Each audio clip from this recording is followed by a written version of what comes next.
No greater expert than Dan Orlovsky is on the touchscreen. Let's dive into Eagles-Rams. What does Jalen Hurts need to do? Well, their passing game is going to have to be aggressive in the middle of the field. Going back to last week, there was a couple themes that stood out from the Green Bay defense philosophically. Number one, they wanted to consistently play with outside leverage of guys. You can see outside leverage there, outside leverage here, meaning they wanted to have their defensive backs on the outside shade of some of those offensive players, forcing and funneling that throw to the middle of the field. That would be the best option. Jalen Hurts realizes, I've got no comfort in doing that right now in that situation. Ball goes to the sideline. That's a 2 or 3 yard completion. You'll live with that. The second thing is this. You're going to see that same coverage philosophy, but also daring Jalen Hurts to climb the middle of the pocket. The lack of comfort in climbing in that pocket, hanging, and trying to find an option. Maybe a Saquon downfield is going to be huge. So if you're the Rams, you want to play with that same coverage philosophy of almost building a force field, a cone on the outside, forcing everything in and seeing if Jalen's going to have some comfort in climbing into that pocket against your defensive line that is coming off of one of the dominant defensive line performances of the season. Another element is this. Cam Jurgens getting in one-on-one pass protection situations over the past couple weeks has been a disadvantageous situation for the Eagles, for a Brown, for a Turner, for a Fisk. Can they win on the inside while also playing that outside leverage coverage? You see it again. Everybody has vision, and they're all playing to that outside leverage, meaning that they want to dare and force that ball to get thrown in the middle of the field. If they can force some of these passing situations and get into those one-on-ones, that's going to be a huge opportunity. Another thing is this. They're going to force A.J. Brown to get outside to the sideline. They don't want to play him in one-on-one with the safety over the top. And then again, you have the opportunity where all these guys have vision on the football on the inside, and they are playing tight, sticky coverage where there's nowhere to throw as long as they are playing on that outside hip. That's going to be a huge challenge for Philadelphia's defense. Green Bay's defensive coordinator, Jeff Hafley, has some ties to the Sean McVay tree and the people that they have been around. Chris Shula, the defensive coordinator for the Rams, knows all those circles. I would expect that they are going to play philosophically, scheme-wise, the same way. Jalen Hurts, we're going to force you to throw the ball in the middle of the field consistently over the course of 4 quarters, but it has to start with stopping So Saquon. good. Always so good with these. Now, earlier this morning, we got into this a little bit, and Harry and J-Mac, you guys had a disagreement, and so I wanted some time to revisit it. Let's do it. I brought up A.J. Brown, 1 catch, 3 targets, reading a book on the sideline. Harry, what did you say? Well, number one, there should be no game whatsoever that the Philadelphia Eagles ever play where A.J. Brown only has 1 catch for 10 yards and only 3 targets. From an offensive coordinator standpoint, that's inexcusable in my opinion.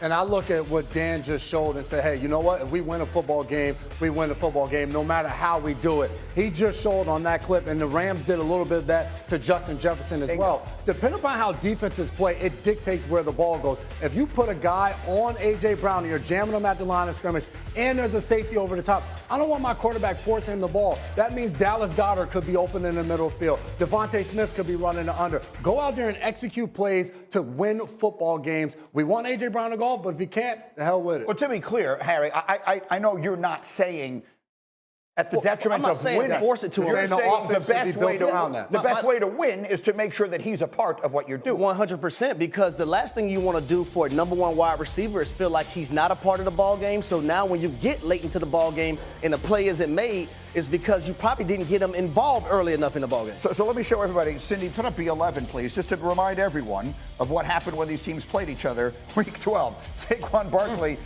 ran for the 9th most of any running back in any game in NFL history. Okay, so it was an Eagles record. He ran for 255 yards, and we mentioned earlier, like half of it was untouched. They didn't even touch him. That's the season on half these plays. Right. That's a great month for most running backs in the NFL. So here's the question. If the Rams, you have to assume, are going to sell out to stop him in this the plan. game, right? It has to be. Have to. If they do it, they win. You just showed they win. Jalen doesn't win this game with A.J. and all that. He's still got weapons. If they stop Saquon, the Rams will win the football game. Easier said than done. Be very clear, easier said than done. You got to treat Saquon like you would treat Derrick Henry. We got to stop Saquon. We got to make him stop his feet. We got to get him moving laterally. If they can do that, if they can make him a one-dimensional back, advantage LA. That's the problem with this offense. I mean, look at this. He's got over 1,400 yards this season before a human being touches him. That's ridiculous. Like, that's why it's easier said than done. But if you can make this offense one-dimensional, and I do believe this, with all due respect, this offensive line and pass protection in the last 4 weeks, in my opinion, has not been the dominant unit that we've watched all season. This defensive line in LA is a freaking problem. It's as big, it's as physical, it's as bring the fight to you mentality as much as that offensive line. And that would be advantage LA as much as it can be. And this is a defensive line in LA that has gotten better and better as the year has gone on with the young players like Jared Verse, Brandon Fisk. This is a defense that's missing Aaron Donald, and yet this season has produced more sacks and takeaways without Aaron Donald than they did last season. And we're talking about one of the greatest defensive linemen. Now, J-Mac, yes, they did have the tremendously disappointing game against the Eagles, and they'll be looking for revenge. But this is a Rams defense that has gotten better and better and better as the season goes on. And this is a team also now that's playing, I think, inspired football, feeding off what's going on in its area. And I know it's a short week, but I don't think they care much about that right now. There's so much energy going through this team, bonding together, spending the weekend in Arizona, now has to go out to Philadelphia on a short week. And I think that is more of a galvanizing force than it is something that put the picks drains in, them. if you could, real quick. Go ahead. Don't discount the fact that the quarterback in LA wants to go to Detroit with the chance to go to the Super Bowl. Listen, don't discount the fact that Dan may have trouble going home today.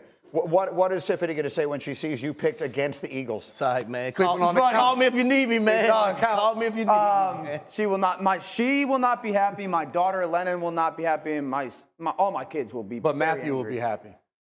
This is a tough game for me to pick. I don't think Matthew cares. I don't think Matthew cares. I don't know. There's something about this team that I think they match up well. I think Witherspoon matches up decently with AJ as well. I like Philly in this one. There's going to be a very she's going to be mad. You just made me think of it, though. Stafford with a chance to go back to Detroit in an NFC championship game?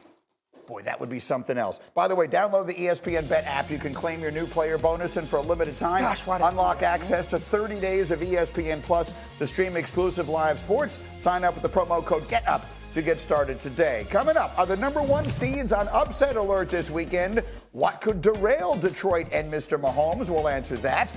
Plus, didn't play. Chris Jones didn't play. All are practicing in full this week ahead of Saturday's game against the Houston Texans. I'm sure the Cincinnati Bengals will very much enjoy watching Mahomes, Jones, Pacheco, and all the players who didn't play against the Denver Broncos in the regular season finale play on Saturday against the Houston Texans. And later Saturday night, the Detroit Lions are getting back David Montgomery, who practiced in full on Tuesday, who practiced in full on Wednesday, who is tracking to play on Saturday. The Lions plan to have him available, and that means Sonic and Knuckles will be back in effect against the Washington Commanders. David Montgomery is the force on that team, and he will be back in the lineup and on the field Saturday. As for the Philadelphia Eagles, they'll be without their standout linebacker Nakobe Dean, placed on injured reserve, out for the year, and now the Eagles have to go about the business of trying to replace him. And one of the people that they now will turn to is Jeremiah Trotter Jr., the son of a legendary Eagles linebacker, who now will try to help this Eagles defense as they take on a tough Los Angeles Rams team Sunday afternoon. And in the nightcap on Sunday, the Baltimore Ravens still are uncertain about whether or not Zay Flowers will be back, but the week did not start off in encouraging fashion. Zay Flowers was a non-participant in practice on Wednesday. We'll see if he can make it back at all to practice this week. The Ravens head coach John Harbaugh said that Zay Flowers doesn't have to practice to play in the game. I don't think that happens very often where a player doesn't practice all week and then goes and plays, but we'll see if Zay Flowers can make it back. The Ravens had some hopes that he could make it back, but if he can't, they'll have to lean on Rashad Bateman, Isaiah Likely, Justice Hill, some other players to catch the football. and they're still going to be formidable even if Zay Flowers doesn't play. But it does feel like a big factor. And so we've broken this game up. Earlier this morning, we did the Lamar Jackson and Ravens offense side of it. Now let's turn our attention to the Josh Allen and Bills of it all. Dan Orlovsky, I've asked you this question many times, and I've always enjoyed you, and you've given me one particular answer. What does Josh have to do to win the game Sunday night? Put the cape on. Put the cape on. Put the cape on. This is one of those games. Now, that doesn't mean that Josh goes haywire and runs all over the place and makes remarkable throw after remarkable throw. I really think the challenge for Josh in this game is you got to go out-grind this Baltimore Ravens defense. You mentally have to be stronger than them with some of your high-low concepts. It's one of the things that he's grown so much in this year is the discipline of, I really want that deep throw, but no. The defense is getting depth. I take it underneath, get the completion. I really want to throw this corner route, even though that corner's kind of playing in between and I can maybe pump fake them and throw the corner. Nope, get the ball out, get the completion. The efficient.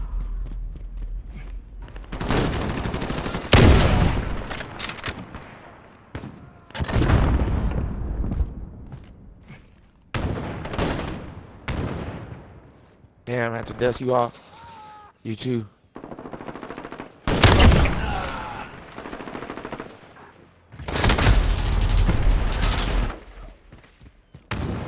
Oh, he got me.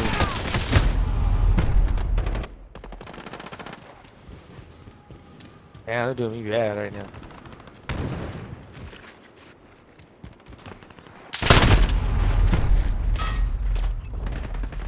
Oh, how the fuck?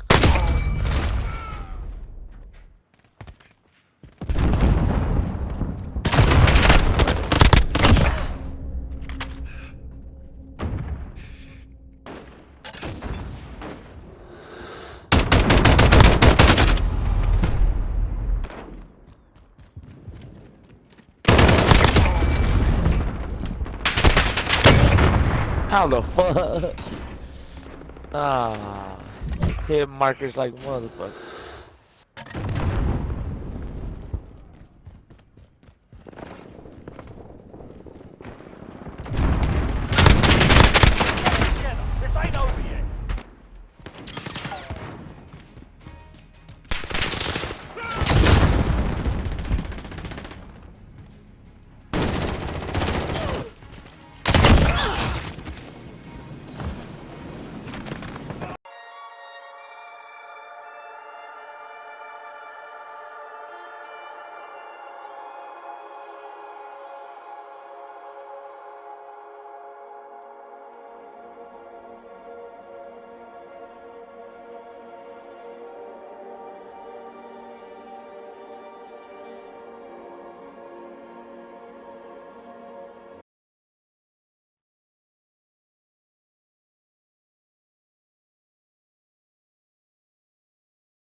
Sub-Zero.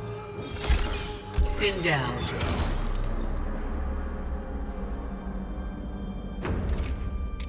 Scorpion.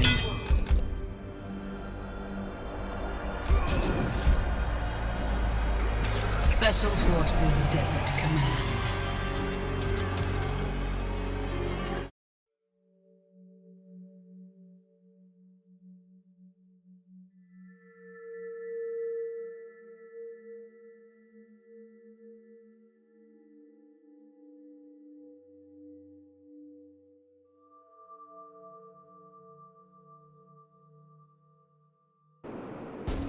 Round one, fight.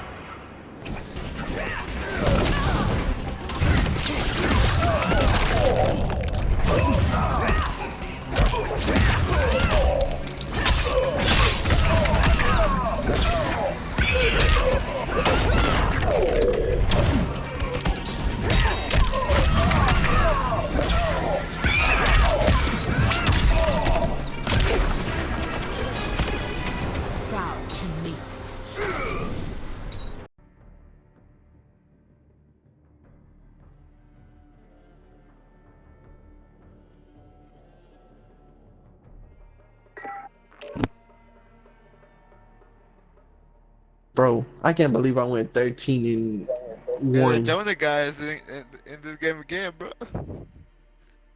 He was doing pretty great. Nuh-uh, for real? For real? Yeah, Yeah, that's fire, bro. That's fire.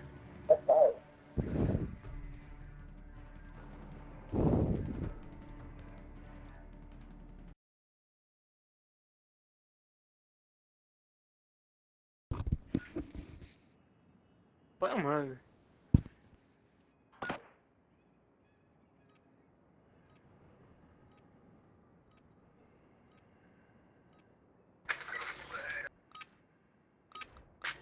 .316 no scope, sir. Okay.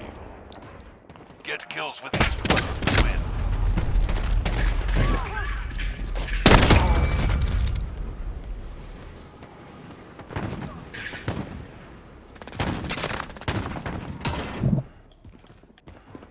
Damn, crip off. Talking this shit. Damn. Fuck. That Jonah dude killed the fuck out of me. This nigga done motored my ass, boy. Who? Some dude. I don't know who the fuck it was.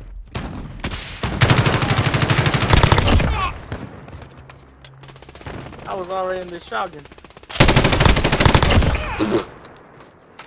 You almost had me, sir.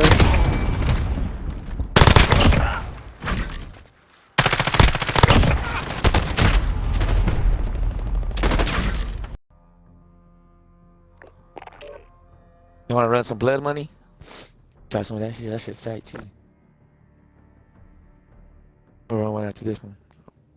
Man, we're fifth fucking place, y'all. Fuck.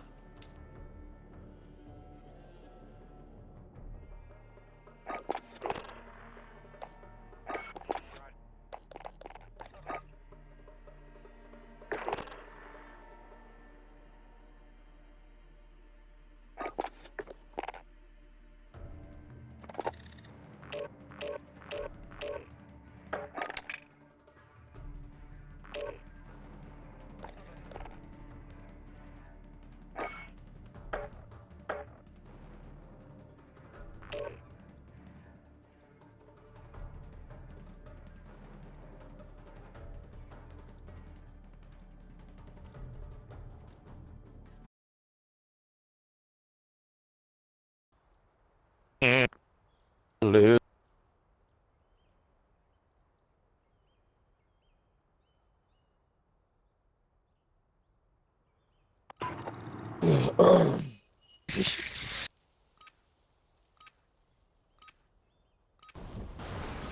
Warm up while you can.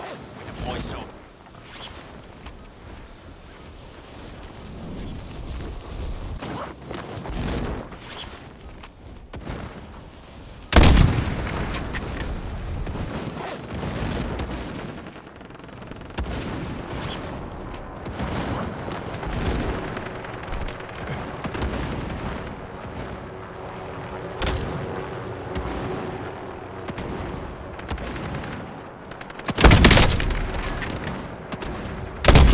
Hehe.